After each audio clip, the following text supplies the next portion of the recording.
निर्मल Kaur ma'am, अभी सांसद मोहिबुल्लाह नदवी कह रहे थे कि 1000 पुलिसकर्मियों के साथ टीम यहां पर पहुंच गई।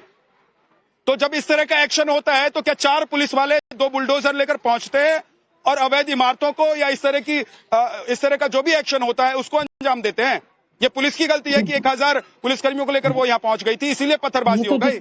जितनी पुलिस पहुंची वो भी अगर तकनीक से लैस नहीं होती तो इसका कुछ और ही नजारा वहां देखने को मिलता। पुलिस मेरे ख्याल से और होनी चाहिए थी। सफलतापूर्वक ऑपरेशन तो हो गया और माननीय न्यायालय के आदेश से हुआ, और पुलिस के पास तो तमाम तकनीकी कैमराज है, वीडियो कैमरा है, बॉडी कैम है, बहुत सारी ऐसी चीजें, वीडियोस बनाए गए हैं कि उनके पास प्रमाण है कि वास्तव में क्या हुआ। टीवी पर बैठकर बोलने से झूठ सच नहीं हो जाता, सच झूठ नहीं हो जाता।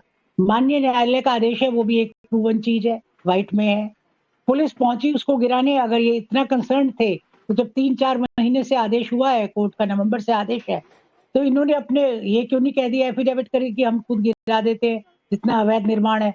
ना इन्होंने उसको गिराया, मतलब एकदम जोर जबरदस्ती करने वाली बात थी कि हम इसको गिराएंगे। कुल मिलाकर बात यह है कि कानून का राज चल रहा है, कानून अपना काम कर रहा है, तो अफवाह फैलाकर देश में आग लगाने की और देश की राजधानी दिल्ली में क्या आग लगाने की कोशिश थी।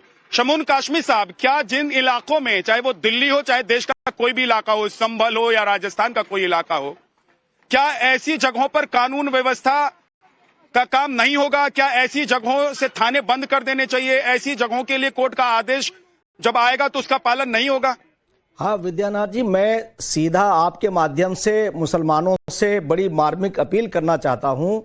मैं उत्तराखंड राज्य के अंदर हमारे माननीय मुख्यमंत्री पुष्कर सिंह धामी जी ने जिस वक्त अवैध तथाकथित मज़ारों को हटाया या अवैध मदरसों पे कार्रवाई की, तो यही अफवाह फैलाई थी। आपको बता दें कि पूरे देश के अंदर कहीं भी वैध पर कार्रवाई नहीं है। मैंने वो क्लिप देखी है एसीपी और डीसीपी की और एसएचओ की, कि उन्होंने इलाके के सारे जिम्मेदारों को बुला करके ये कंफर्म किया कि मस्जिद को कोई नुकसान नहीं होगा, जो इंक्रोचमेंट है उसे हटाया जा रहा है, जो हॉल है और जो डिस्पेंसरी है। अब मैं ये पूछना चाहता हूं कि दिल्ली सरकार की जिम्मेदारी है लॉ एंड ऑर्डर की और कोर्ट के ऑर्डर के पालन करने की, और मुसलमानों से ये पूछना चाहता हूं कि नाजायज जगह पर कोई भी आपकी जायज काम नहीं होना चाहिए। बड़ी खबर आ गई है, कासमी साहब माफी के साथ आपको रोक रहा हूं, एक बड़ी खबर आ गई। बीजेपी ने नदवी की भूमिका पर सवाल उठा दिए हैं।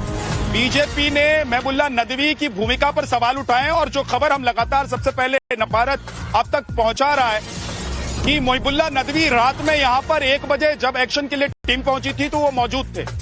हम उनसे बात करने की कोशिश कर रहे थे, हमने उनसे सवाल किया, ठीक से वो जवाब नहीं दे पाए, और उन्होंने कहा कि वो यहां पर लोगों को समझाने के लिए पहुंचे थे, लेकिन बोलते बोलते वो ये बोल गए कि पहले से पता था कि मस्जिद पर एक्शन होना है।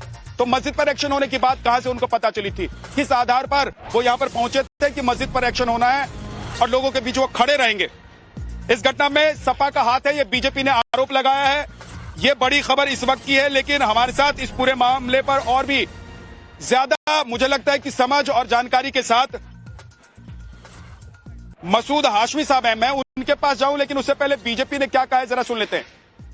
में अब रामपुर से सांसद समाजवादी पार्टी के मोहिबुल्लाह नदवी का नाम आ रहा है कि उन्होंने भीड़ को उकसाया था, साजिश की थी, और जिसके नाते से वहां आगजनी हुई, तोड़फोड़ हुई, लॉ एंड ऑर्डर की स्थिति पैदा हुई। यद्यपि पुलिस ने कड़ाई से कार्रवाई की है, अरेस्टिंग की है, लेकिन पुलिस और एजेंसी जांच कर रही हैं कि क्या इस घटना के पीछे समाजवादी पार्टी का हाथ है, मोहिबुल्लाह नदवी का हाथ है, इनके तार कहां तक जुड़े हैं। और निश्चित रूप से जिस प्रकार से किसी आम आदमी के ऊपर आगजनी और तोड़फोड़ पर कार्रवाई होती है, उसी तरह की कार्रवाई अगर सांसद शामिल होंगे, समाजवादी पार्टी के लोग शामिल होंगे, तो उन पर भी होगी। देश में कानून और संविधान का राज है, चाहे कोई भी व्यक्ति हो, उसके रसूख को देखकर उसको बख्शा नहीं जाएगा। मसूद हाशमी साहब, आप इसी तुर्कमान गेट के इलाके में रहते हैं, जैसा मुझे जानकारी मिली है। आप लोगों को क्या जानकारी थी, आप लोगों को क्या इन्फॉर्मेशन थी कि क्या मस्जिद पर बुलडोजर एक्शन होना है? और जो कोऑर्डिनेशन कमेटी की लगातार बैठकें चल रही थी, उन बैठकों में कौन लोग शामिल थे जिनको ये नहीं पता था कि मस्जिद नहीं अवैध इमारतों पर बुलडोजर चलना है? देखिए, मैं बता दूं, मैं लोकल रेजिडेंट हूं। मेरे यहाँ पर मैं बैठा हूं, यहाँ से वॉकिंग डिस्टेंस के ऊपर ये दरगाह फैसलाई है, जिससे हम लोग जुड़े हुए हैं। आज से नहीं, बचपन से हम लोग जुड़े हुए हैं। वहां पर डिफरेंट एक्टिविटीज होती चली आई हैं, और जो कंस्ट्रक्शन का जो काम हुआ है, मस्जिद बनी है, वो सब हमारे सामने मतलब रिनोवेशन हुआ है इस मस्जिद का। और ये जो भ्रम फैलाया जा रहा है कि आक्रमण हटाया गया, मैं आपको बता दूं, आक्रमण जो था वो हमने अपने हाथ से पहले हटा लिया। कोर्ट में 11 दिसंबर की जो डेट थी, 11 दिसंबर को हमें पेश होना था। उससे पहले जो बाहर डिस्पेंसरी वगैरह और जो डायलिसिस सेंटर बना हुआ था, उसको हम लोगों ने अपने हाथ से पहले ही हटा लिया था। अब ये जो बात फैलाई जा रही है कि बैंकेट हॉल चल रहा था और डिस्पेंसरी, देखिए बैंकेट हॉल तो हमारे यहाँ तो लोग सड़कों के ऊपर टेंट लगा के शादियां कर लेते हैं। उसमें कोई बहुत बड़ी जो हम जिस मलबे पर हम लोग खड़े हैं, तो सब लोग, मसूद साहब, जिस मलबे पर हम लोग खड़े हैं, ये आप लोगों ने तोड़ दिया था। रात को यहाँ सिर्फ नौटंकी करने के लिए टीम पहुंची हुई थी। यहाँ रात पुलिस की टीम, एमसीडी की टीम तो नौटंकी करने के लिए पहुंची हुई थी कि वो लोग आएंगे और आप लोग पत्थर मारेंगे, फिर वो आंसू गैस के गोले छोड़ेंगे, पूरे देश में राजनीति होगी। झा साहब, है ना? आप लोगों ने जरा दिखाइए तस्वीर, इन इमारतों को ये कह रहे हैं कि पहले ही तोड़ दिया था। जो अवैध इमारतें जहां पर मलबे पर हम लोग खड़े हैं, उसको रात एक्शन के दौरान तोड़ा गया। ये कह रहे हैं कि हम लोगों ने पहले तोड़ दिया था। भाई साहब, अगर आप लोगों ने पहले तोड़ दिया था तो नुमाइश हुई होगी यहाँ पर। भी तो सुनिए, ये आप ही बोलते रहेंगे, है ना? पुलिस और पत्थरबाजों के बीच आप बोलते एक दूसरे के सामने खड़े होकर कह रहे होंगे कि देखो तुम ज्यादा पत्थर फेंक सकते हो, आंसू गैस के गोले हम ज्यादा चला सकते हैं। सर, मौजूद कम से कम आप लोग स्थानीय रेजिडेंट्स हैं, यहाँ पर कुछ भी होगा ना तो सबसे ज्यादा असर आप लोगों पर होगा।